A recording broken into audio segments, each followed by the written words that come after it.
ओम श्री सद्गुरु परमात्मने नमः। श्री वशिष्ठ जी बोले, हे रामचंद्र जी,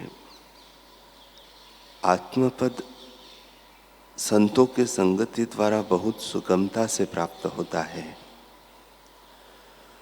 ज्ञानवानों की पृथक पृथक सेवा करो और उनके वाक्यों को विचार कर बुद्धि को तीक्ष्ण करो।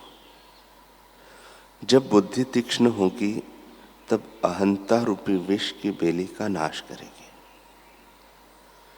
यह विचार करना चाहिए कि मैं कौन हूं और यह जगत क्या है। इस प्रकार संतों और शास्त्रों के वचनों का निर्णय करने से सत्य सत्य होता है और जो असत्य है वह असत्य हो जाता है। सत्य जानकर आत्मा की भावना करे और असत्य जगत को मृग तृष्णा के जल सा जानकर भावना को त्यागे, तो जिसको सुख जानकर पाने की भावना या चाहना करता था वे दुखदायी जान पड़ते हैं। जैसे अधिष्ठान के अज्ञान से मरुस्थल में जल जानकर मृग दौड़ता है तो दुख पाता है, वैसे ही ये सब विषय है। सबका अधिष्ठान आत्म तत्व है। वह शुद्ध रूप, परम शांत और परमानंद स्वरूप है, जिसको पाकर फिर जीव दुखी नहीं होता। हे रामचंद्र जी, बंधन का कारण भोग की वासना है। भोगों से शांति नहीं मिलती। जब संतों की संगति होती है तब कल्याण होता है और अनात्मा में अहंभाव छूट जाता है और किसी प्रकार शांति नहीं मिलती। हे रामचंद्र जी, बालक की नाई हमारे वचन नहीं है। हमारा कहना यथार्थ है, क्योंकि हमको स्वरूप का स्पष्ट भान है। जब अहंता मिट जावे तब सुखी हो। इससे अहंता का नाश करो। जब अहंता का नाश हो तब जानिए कि चैत्य की भावना मिट गई है। हे रामचंद्र जी, जब ज्ञान रूपी सूर्य उदय होता है तब अहंता रूपी अंधकार नष्ट हो जाता है। ज्ञान तब होता है जब संतों का संग और विचार, विषयों से वैराग्य और स्वरूप का अभ्यास करे। इससे स्वरूप की प्राप्ति होती है।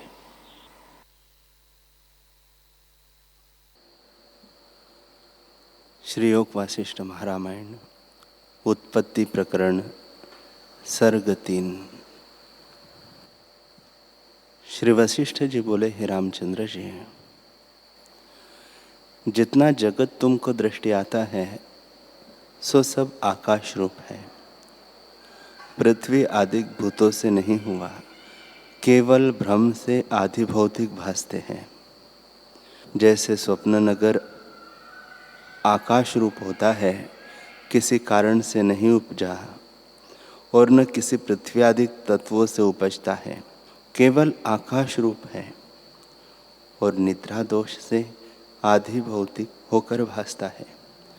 वैसे यह जागृत जगत भी अज्ञान से आधि भौतिक आकाश भासता है। जैसे अज्ञान से स्वप्न अर्थाकार भासता है, वैसे ही जगत अज्ञान से अर्थाकार भासता है। हे रामचंद्र जी,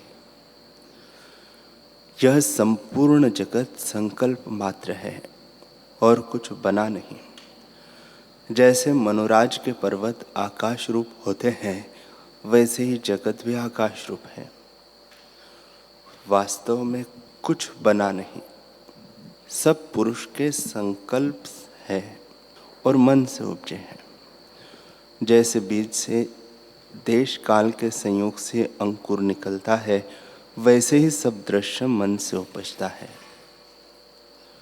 वह मन रूपी ब्रह्मा है और ब्रह्मादिक मन रूप है। उनके संकल्प में जो संपूर्ण जगत स्थित है वह सब आकाश रूप है। आधि भौतिक कोई नहीं। हे रामचंद्र जी, आधि भौतिक जो आत्मा में भासता है सो भ्रांति मात्र है। जैसे बालक को परछाई में वैताल भासता है, वैसे ही अज्ञानी को जो आदि भौतिक भासते हैं सो भ्रांति मात्र है, वास्तव में कुछ नहीं है। हे रामचंद्र जी, जितने भासते हैं वे सब अंतवाहक है, परंतु अज्ञानी को अंतवाहकता निवृत्त होकर आदि भौतिकता दृढ़ हो गई है। जो ज्ञानवान पुरुष है सो अंतवाहक रूप ही है। हे रामचंद्र जी, जिन पुरुषों को प्रमाद नहीं हुआ वे सदा आत्मा में स्थित और अंतवाहक रूप है और सब जगत आकाश रूप है। जैसे संकल्प पुरुष गंधर्व नगर और स्वप्नपुर होते हैं, वैसे ही यह जगत है। जैसे शिल्पी कल्पता है कि इस स्तंभ में इतनी पुतलियां हैं, सो पुतलियां उपजी नहीं, थंभा ज्यों का त्यों है। पुतली का सद्भाव केवल शिल्पी के मन में होता है, वैसे ही सब विश्व मन में स्थित है। उसका स्वरूप कुछ नहीं बना। जैसे तरंग ही जल रूप और जल ही तरंग रूप है, वैसे ही दृश्य भी मन रूप है और मन ही दृश्य रूप है। हे रामचंद्र जी, जब तक मन का सद्भाव है तब तक दृश्य है। दृश्य का बीज मन है। जैसे कमल का सद्भाव उसके बीज में होता है और उससे कमल के जोड़ों की उत्पत्ति होती है, वैसे ही जगत का बीज मन है। सब जगत मन से उत्पन्न होता है। हे रामचंद्र जी, जब तुमको स्वप्न आता है तब तुम्हारा ही चित्त दृश्य को चेतता जाता है और तो कोई कारण नहीं होता। वैसे ही यह जगत भी जानना। यह तुम्हारे अनुभव की वार्ता कही है, क्योंकि यह तुमको नित अनुभव होता है। हे रामचंद्र जी, मन ही जगत का कारण है और कोई नहीं। जब मन उपशम होगा तब दृश्य भ्रम मिट जाएगा। जब तक मन उपशम नहीं होता तब तक दृश्य भ्रम भी निवृत्त नहीं होता, और जब तक दृश्य निवृत्त नहीं होता तब तक शुद्ध बोध नहीं होता, एवं जब तक शुद्ध बोध नहीं होता तब तक आत्मानंद भी नहीं होता। इतना कहकर वाल्मीकि जी बोले कि इस प्रकार मुनि शार्दुल वशिष्ठ जी कहकर तृष्णिम हुए और सर्व श्रोता वशिष्ठ जी के वचनों को सुन के और उनके अर्थ में स्थित हो इंद्रियों की चपलता को त्याग वृत्ति को स्थित करते भय तरंगों के वेग स्थिर हो गए। पिंजरों में जो तोते थे सो भी सुनकर तृष्णिम हो गए। ललना जो चपल थी सो भी उस काल में अपनी चपलता को त्यागती भई, और वन के पशु पक्षी जो निकट थे सो भी सुनकर तृष्णिम हुए। निदान मध्याह्न का समय हुआ तब राजा के बड़े भृत्यों ने कहा कि हे राजन, अब स्नान संध्या का समय हुआ है, उठकर स्नान संध्या कीजिए। तब वशिष्ठ जी बोले, हे राजन, अब जो कुछ कहना था सो हम कह चुके, कल फिर कुछ कहेंगे। राजा ने कहा, बहुत अच्छा, और उठकर अर्घ्य पाद्य नैवेद्य से वशिष्ठ जी का पूजन किया, और जो ब्रह्मर्षि थे उनकी भी यथा योग्य पूजा की। तब वशिष्ठ जी उठ खड़े हुए और परस्पर नमस्कार कर अपने अपने स्थानों को चले। आकाशचारी आकाश को, पृथ्वी पर रहने वाले महर्षि और राजर्षि पृथ्वी पर, पातालवासी पाताल को, और सूर्य भगवान दिन रात्रि की कल्पना को त्याग कर स्थित हो रहे, और मंद मंद पवन सुगंध सहित चलने लगी, मानो पवन भी कृतार्थ होने आया है। इतने में सूर्य अस्त होकर और ठोर में प्रकाशने लगे।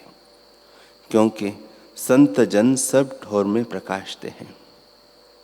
इतने में रात्रि हुई तो तारांगण प्रकट हो गए और अमृत की किरणों को धारण किए चंद्रमा उदय हुआ।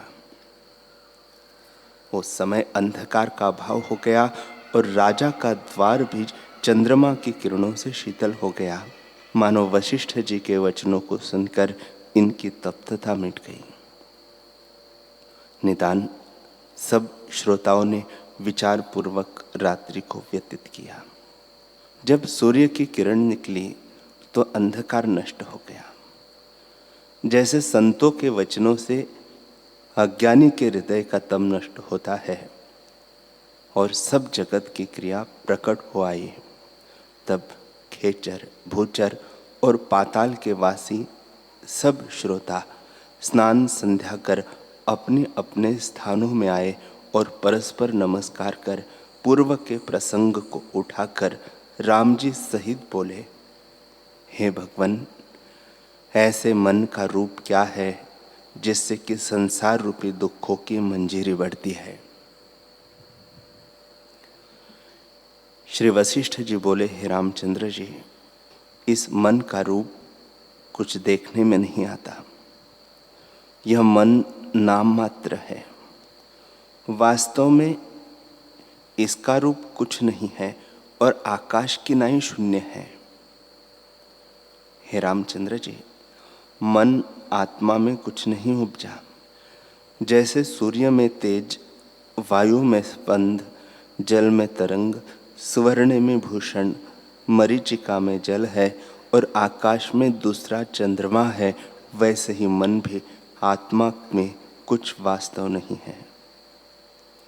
हे रामचंद्र जी, यह आश्चर्य है कि वास्तव में कुछ उपजा नहीं, पर आकाश की नाई सब घटों में वर्तता है और संपूर्ण जगत मन से भासता है।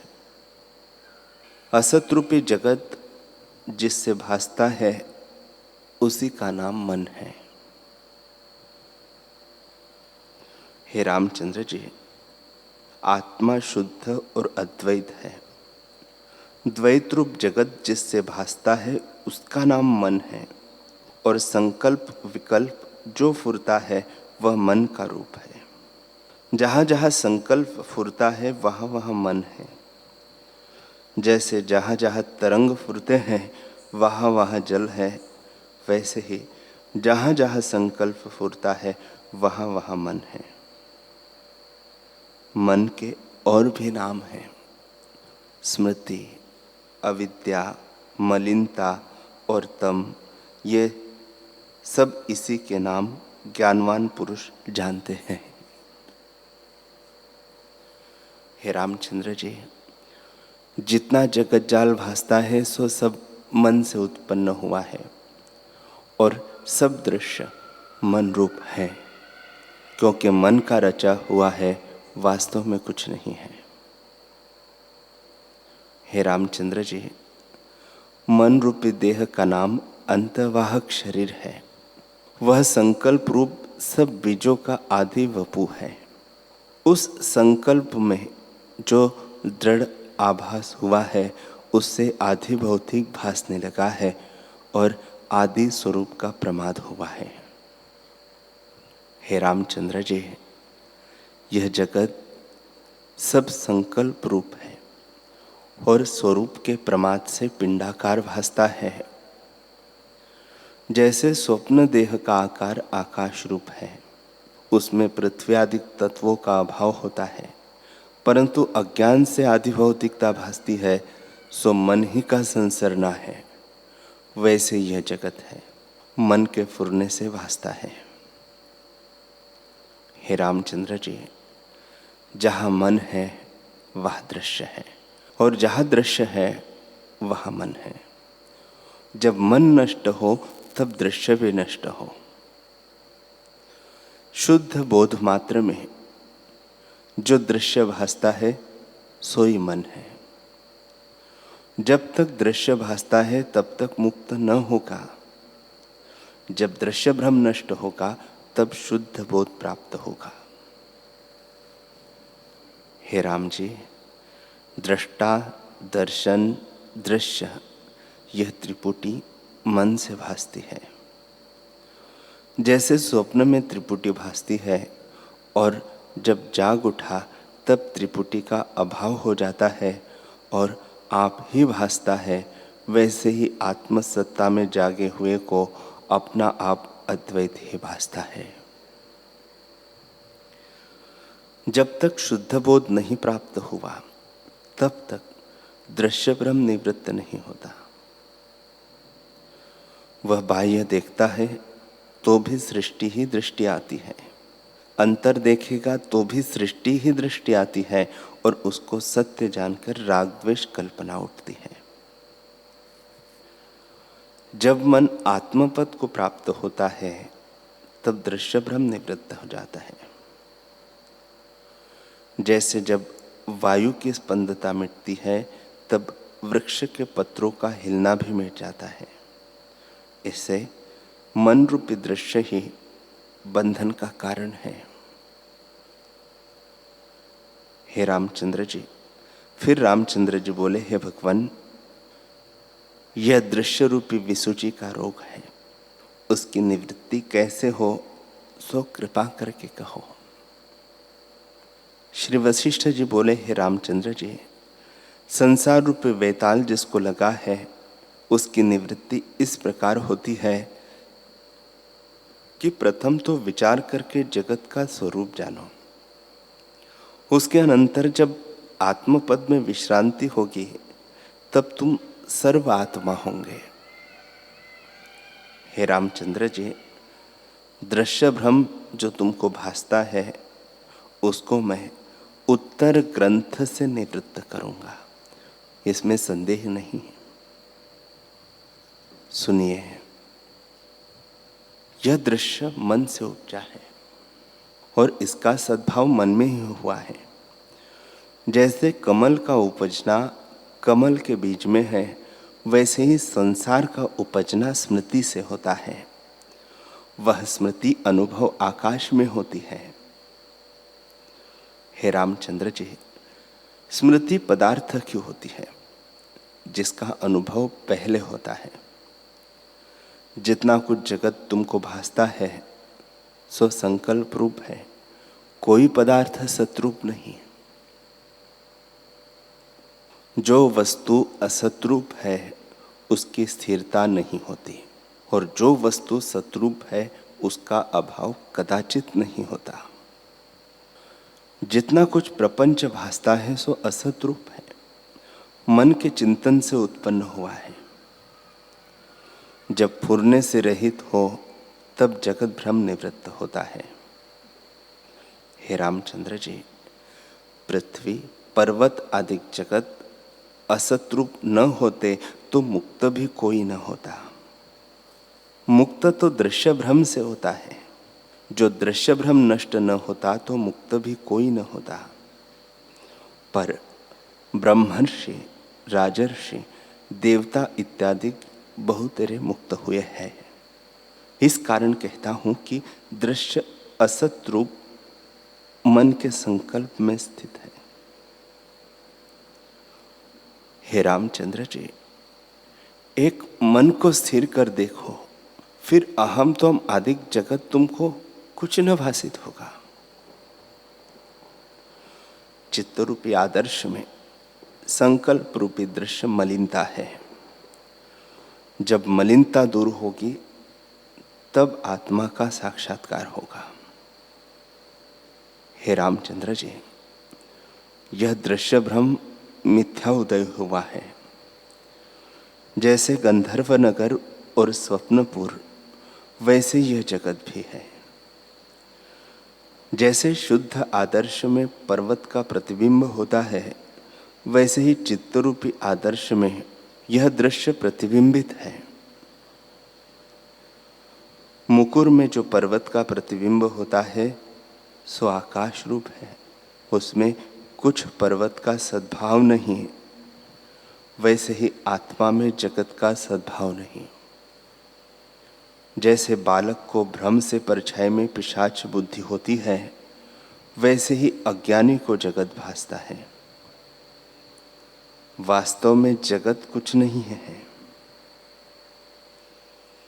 हे रामचंद्र जी, न कुछ मन उपजा है और न कुछ जगत उपजा है, दोनों असत रूप है। जैसे आकाश में दूसरा चंद्रमा भासता है, वैसे ही आत्मा में जगत भासता है। जैसे आकाश अपनी शून्यता से और समुद्र जल से पूर्ण है, वैसे ही ब्रह्म सत्ता अपने आप में स्थित और पूर्ण है और उसमें जगत का अत्यंत अभाव है। इतना सुन राम जी ने पूछा, हे भगवान, यह तुम्हारे वचन ऐसे है जैसे कहिए कि बंध्या के पुत्र ने पर्वत को चूर्ण किया।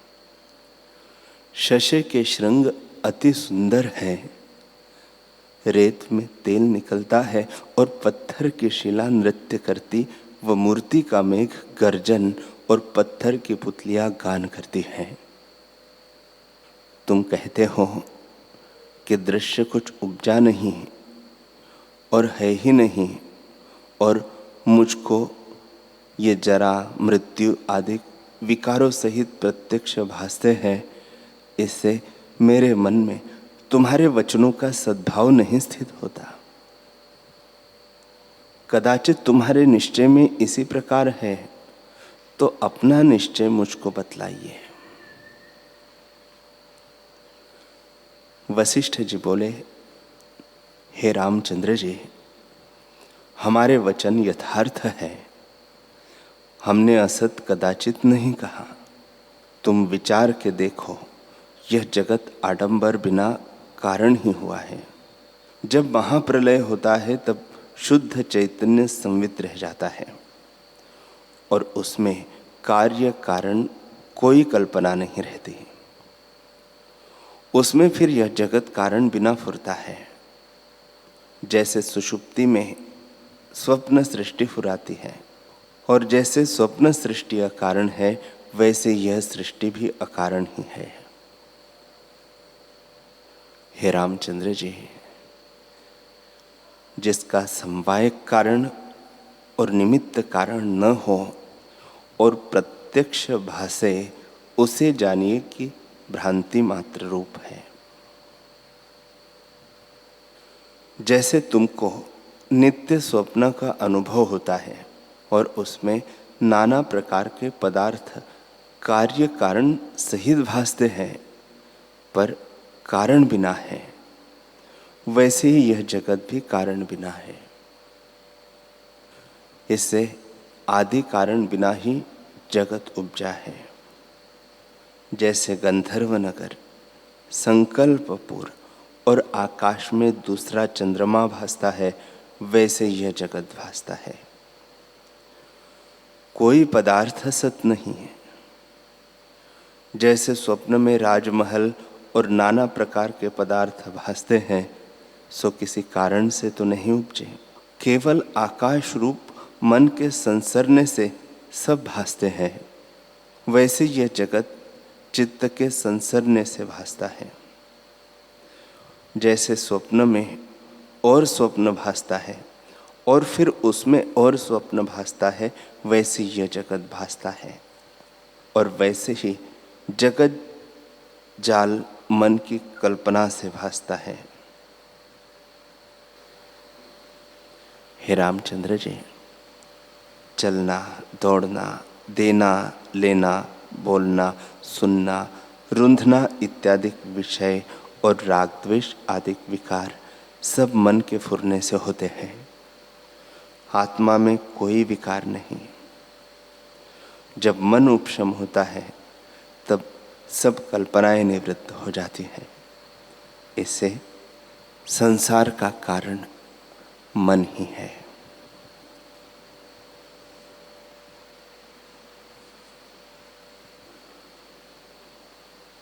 हरि ओम,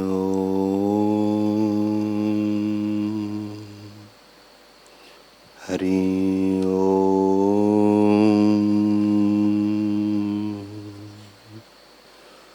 ओम सहना भवतु, सहनो भुनक्तु, सह वीर्यं करवावहै, तेजस्विनावधीतमस्तु माँ विद्विषावहे। ओम शांति शांति शांति। श्री सद्गुरुदेव भगवान की जय।